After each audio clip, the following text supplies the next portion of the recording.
Welcome back to From the South. With the inauguration of the new president of Honduras, Xiomara Castro, the victims of the 2009 coup and their families are hoping for long-awaited justice. Our special correspondent, Roberto Hugo Presa, brings us the story.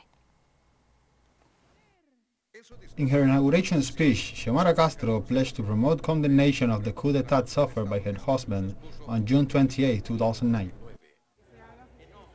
The repression by military forces left dozens of Hondurans dead, wounded and disappeared. Regarding direct victims in 2009, in the first 4 months we recorded 117 fatalities. Then, when the illegal re-election and electoral fraud occurred, 37 people were killed.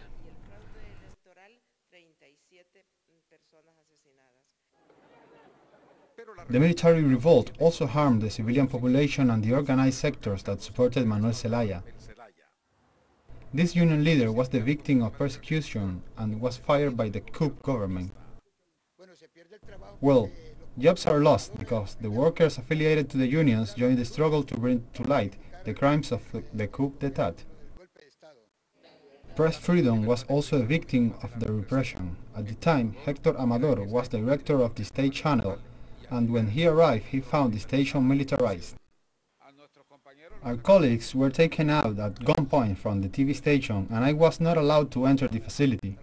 The presidential palace was occupied, and at that time, there were already protests by the people mobilized in the street.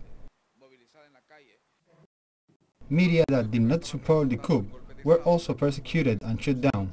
Manuel Alvarado, operator of Radio Globo, recalls how he had to escape through the windows after the station was seized by the military, in order to avoid being captured.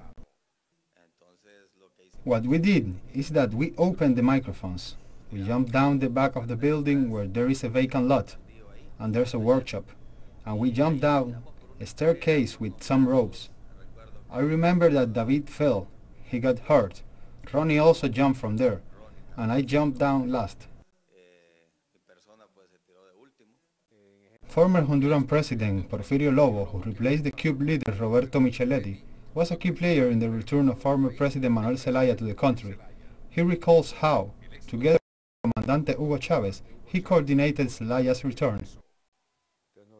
Well, we met in Cartagena de Indias. President Zelaya could not attend that meeting, but he communicated and said he agreed with what was going to be done. President Chavez was well informed. If I remember correctly, he was accompanied by today's President Maduro, who was Foreign Minister at the time.